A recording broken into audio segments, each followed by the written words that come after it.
That's it. We're done.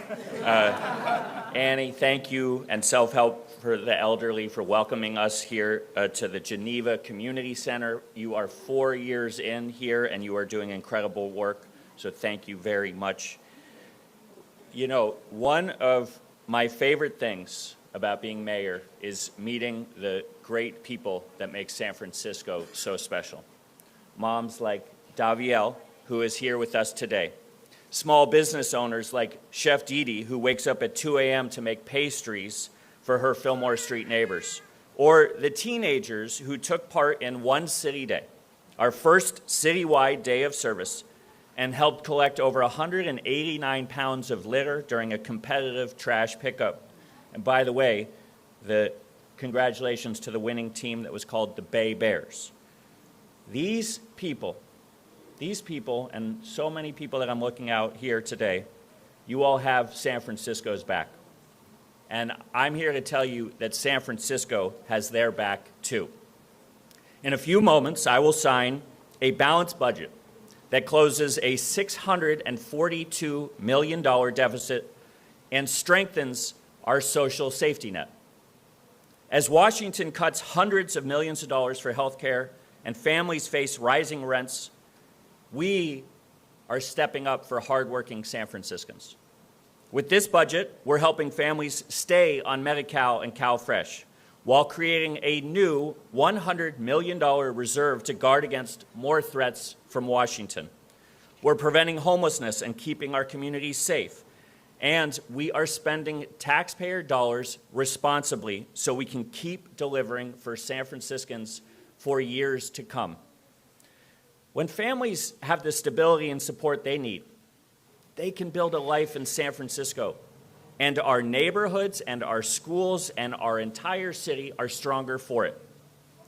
This commitment to make sure our recovery reaches every neighborhood guided us throughout this process. And together with the Board of Supervisors, we agreed on a budget that represents San Francisco's values. We protected services for immigrant families and LGBTQ+ neighbors. We added back funding for HIV prevention because when the federal government abandoned its commitment to end AIDS, we doubled down on getting to zero.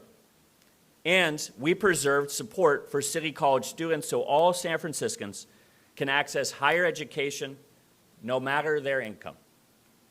We also kept the commitment we took when I stepped into this role to live within our means. If we didn't act now, the city's deficit would have grown, and the tough choices we faced this year would have been even more painful in the future. By tackling the city's long-term financial challenges, we can get out of the cycle of cuts and support a recovery for all San Franciscans. I want to thank Board President Raphael Mandelman, Budget Chair Connie Chan, and the entire Board of Supervisors for their partnership. I am proud of what this budget delivers, and I am just as proud of how we got here. Last year, I remember sitting with the Budget Chair late into the night, working through final decisions on a difficult budget, and we were in the offices, all of us, I remember, well past 1 o'clock in the morning, and you all were in chambers till past 2 a.m. This year, we brought that same commitment to getting the budget right, and we finished in record time. The Budget and Appropriations Committee passed it at 6:25 p.m. Yeah. And just this week, the entire Board of Supervisors voted to pass this budget unanimously. Thank you.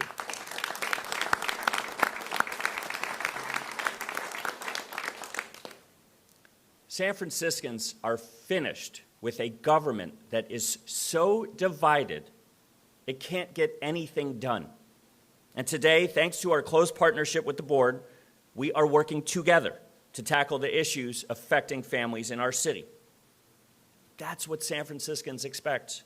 Safe and clean neighborhoods where they can raise their kids, a muni system that gets them to work on time, affordable childcare and higher education.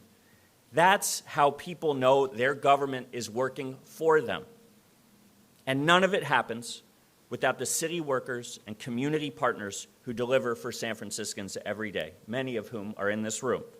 And it also includes Carrie Williams, who has spent 13 years helping residents access food assistance and other benefits through the city's Human Services Agency. Across San Francisco, city workers answer 911 calls, keep our streets clean, fill potholes, and connect families to the support that they need. And organizations like Self-Help for the Elderly carry benefits that last mile, making sure our seniors can enroll in CalFresh and other essential services. This budget gives our workers and community partners the tools and resources to keep getting the job done. Now, we all know we still have challenges ahead. Families and young people are feeling the rising costs of living. Washington continues to create uncertainty. But when our entire city government comes together to pass a budget that fights for San Franciscans, we show everyone what's possible. We are building on the momentum across our city. We made public safety our top priority, and crime is down 20% this year after being down 30% last year.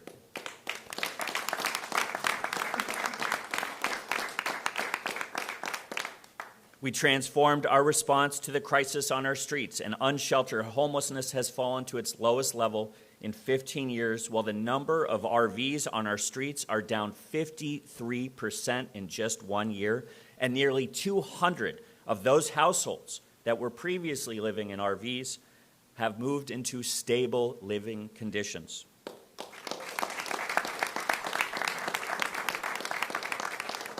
Through Permit SF, we are cutting red tape for small businesses and housing. And after decades and decades of not building enough housing, it's starting to happen.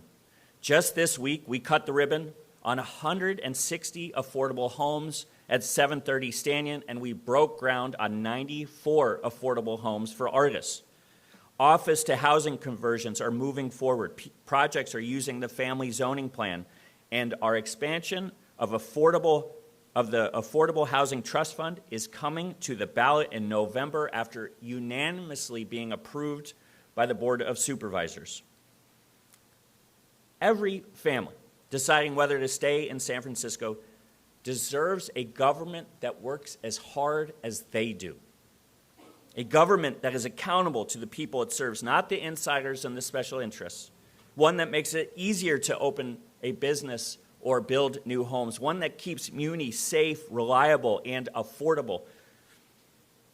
When government works well, families can focus on what matters most to them. This is how we help families stay and build a life in the city they love. This is how we keep San Francisco moving forward without leaving people behind.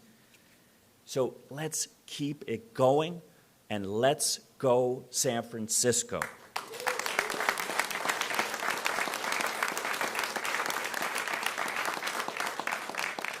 Now, I want to introduce a San Francisco resident and a mother, Davielle Bird. Come on up here, Davielle.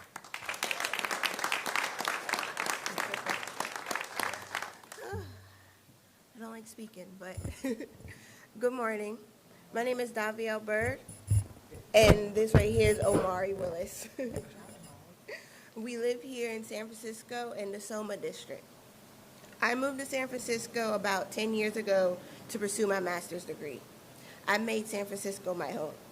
My son was born in 2024, and since my family resides on the East Coast and my closest relatives are in Los Angeles, I rely heavily on the community I created here.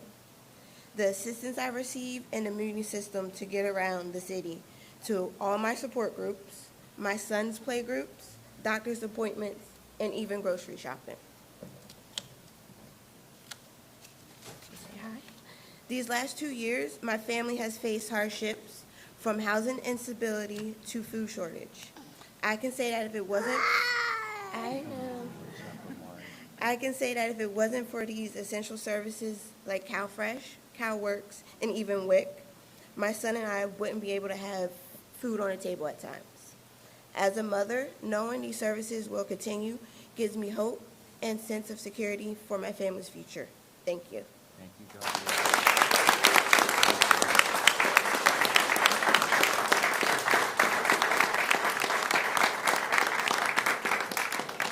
Good work, Omari. Daviel, thank you very much for sharing your story. Now, I would like to introduce someone who has been an incredible partner, Board President Raphael Mandelman. Thank you, Mr. Mayor. Good morning, everyone. I've been reflecting on the budget signings that I have been to in my 8-year, well, I guess now it's 8.5, well, getting towards 8.5 years on the Board of Supervisors. And I remember in the early years, the budget process was so different from what we have now. And I mean, none of you were around. But each year, the coffers were full, and the mayor and the supervisors got to think about the new initiatives that would cost tens of millions of dollars going into the future that we would be taking on and adding to our city's expenditures. And that was an exciting time. Now, for the last 3 or 4 years, the process has begun very differently. The controller and the mayors have announced a need for cuts on the order of hundreds of millions of dollars, billions over years. And in the first couple of those years, we could sort of kick things down the road, and we did. The budget process involved scrounging for every one-time source, every nickel that might be under the sofa cushions, and using that and getting to a balanced budget. The last 2 years, that has not been possible, nor has it been the inclination of the mayor, and that is a good thing. Sophia Kittler, the mayor's budget director, her team, they deserve all the snaps and the applause. They're not here. But Sophia, you've done great, and Mr. Mayor, your whole team has done great. Partly that has happened through the budget process, and partly it's happened through everyday decisions that the administration has had to make. And through that, even in these tough budget times, even with the federal government throwing banana peels in our path at every opportunity, the city has been able to continue to invest in the priorities that are most important to San Franciscans. We have continued to invest in public safety, in achieving those amazing declines in the crime rates that the mayor described, in spending our homelessness, mental health, and substance abuse dollars in the most intelligent way possible to bring support and relief to the greatest number of people, while also ensuring that our public spaces become usable for everyone. That's a big deal, and we see that in our budget. And lastly, and perhaps the hardest thing, given the cuts, has been to continue to support the work of essential organizations like Self-Help for the Elderly that provide services to vulnerable San Franciscans. And Mr. Mayor, colleagues, we have been able to do that, and I'm very, very proud of that work. Now, of course, the mayor, Sophia, they do the first leg of the relay, and then at the beginning of June, it gets handed over to the Board of Supervisors. And for the last 4 of those years, Connie Chan, our budget chair, through different boards of supervisors with different sets of priorities, has led us ably in making the changes to the budget that make it an even better reflection of our values. And I am particularly gratified that we were able to invest in Free City College, an amazing program. Hello, Ruth Ferguson. Hello, Luis Zamora. Good to have you here. An important program and an important commitment to San Franciscans. Our First Year Free program, a post-pandemic innovation that I believe is very important, will continue to need some work, but I'm very glad that the Board of Supervisors was able to continue to support that program and our investments in our queer community and especially our HIV investments. Thank you, Dan Tsai, for the work that you did to help us identify the ways to find the money to keep that critical prevention work going. We've seen this last year and a half the good things that can happen when people who may not agree about everything operate in a spirit of goodwill and shared commitment to our constituents, to San Franciscans. And the government has gotten better. As I now begin to eye the exit door for my time in City Hall and think about going back to being a regular old San Franciscan, it is my deep hope that that spirit of cooperation and collegiality will continue well into the future. With that, I want to introduce our chair, our budget chair, who again has gotten this done for us for 4 years in a row, and it is an incredible job, and Francis Shea has kept spreadsheets. Francis Shea.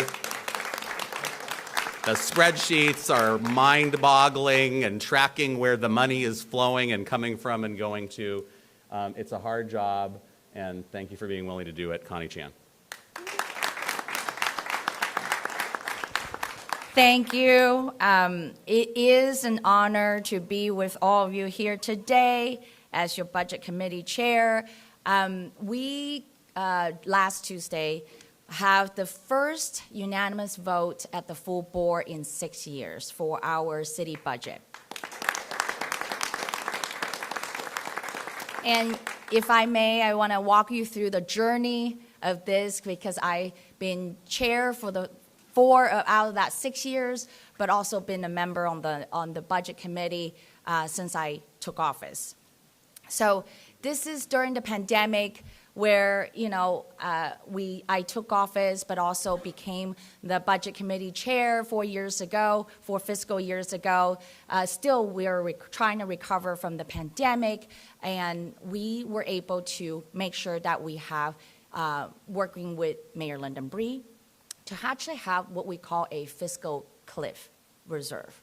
And that allowed us to really think about how to save for the future.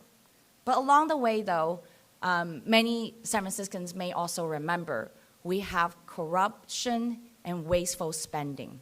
And what we have done at the Budget Committee, day in and day out, not just during June, but day in, day out, we comb through all the contracts, grant agreement, lease agreements to make sure the terms and conditions were not only honest, but in the best interest of San Franciscans.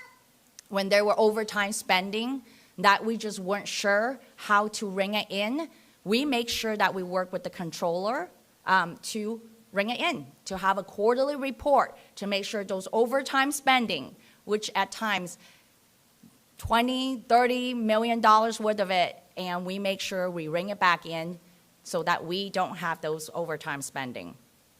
When there were problems with the zoo or our Cal Academy of Sciences, when we find any nonprofit organizations that may mismanage their finances, we put their funding on reserve until an audit is completed.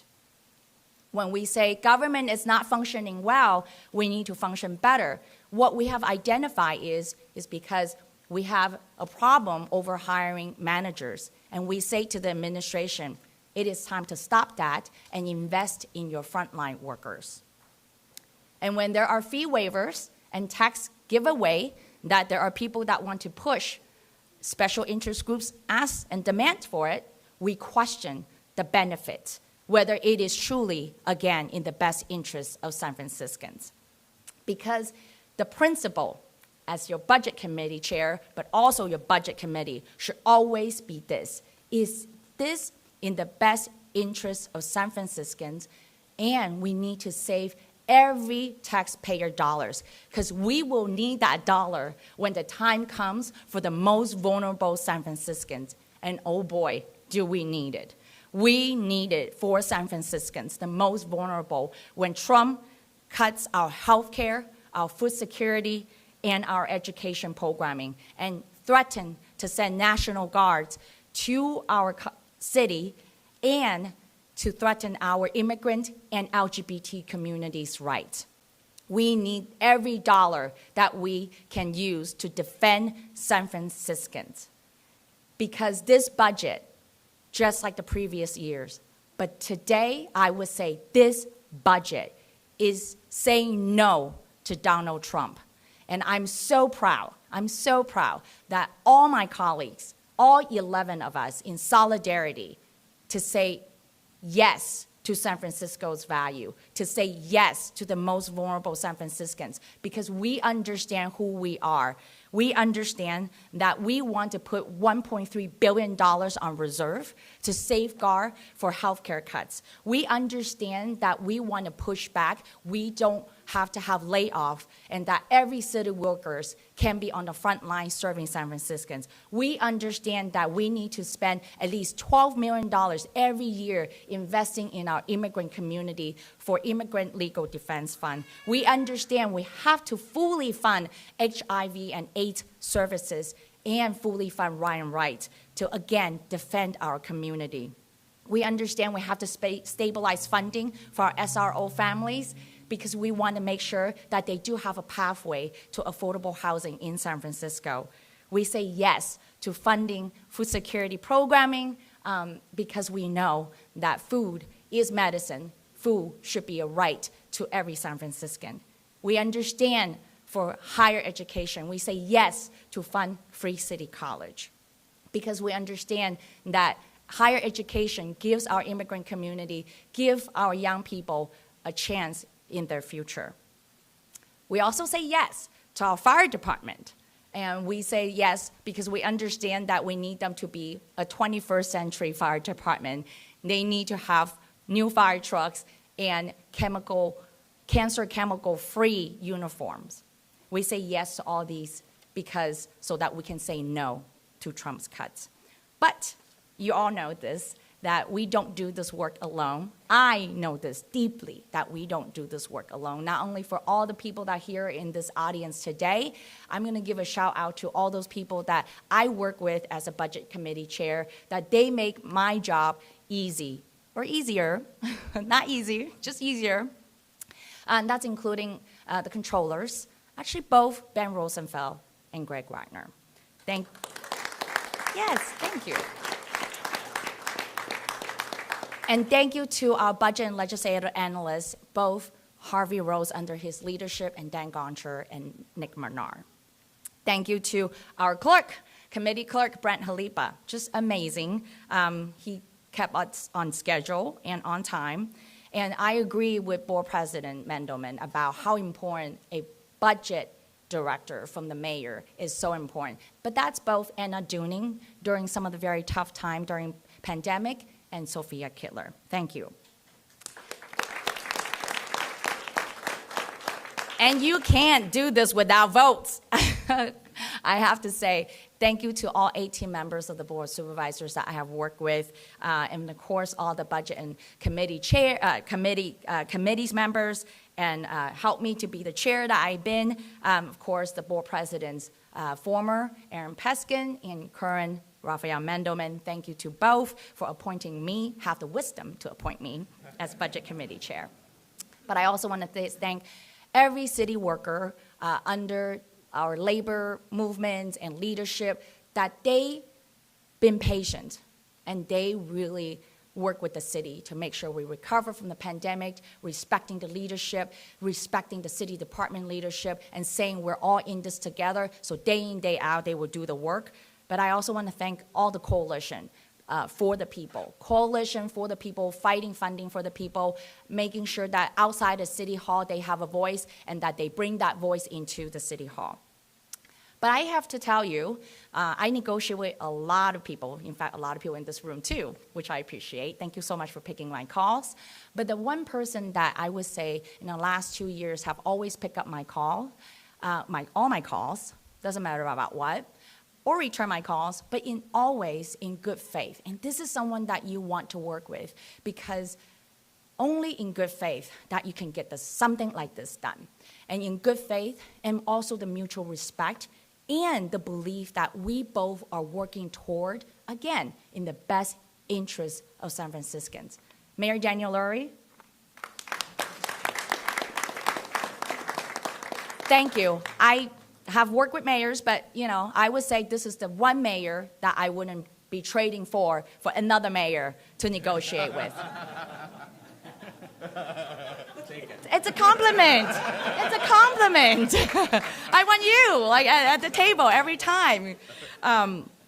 But I want to say this, I started this job as a public servant since I was 25 years old as an aide to Supervisor Sophie Maxwell. I'm so grateful to be here. I started that time, the same time as Francis Shea, who was also aide to then Supervisor Fiona Ma. We came up the ranks together. I got to, read the talking points.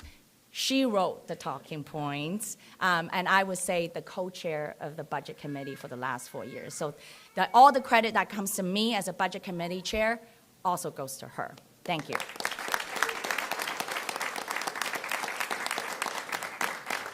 But ultimately, and I think that all my colleagues here and all the elected in the audience would agree with me what I'm about to say. Ultimately, we are grateful to San Franciscans. You're the one who trusted all of us to say that we can actually be held accountable to your taxpayer dollars and that spend it wisely, efficiently, and with integrity, and again, in the best interest of San Franciscans. And know that we will actually offer you and deliver to you efficient city budget and efficient city services, but also take care of the most vulnerable that we all care so much about and that we, in the honor of San Francisco values. So it's been an honor and a privilege that I know serving all of you as your Budget Committee chair in the last 4 years. And so for that, I truly am grateful. Thank you.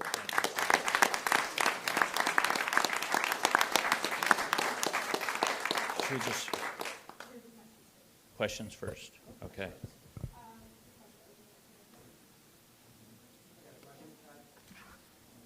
Did this budget ever involve layoffs in addition to the 127 you announced? No further layoffs beyond that were in this budget. Okay, let's sign. Let's do this.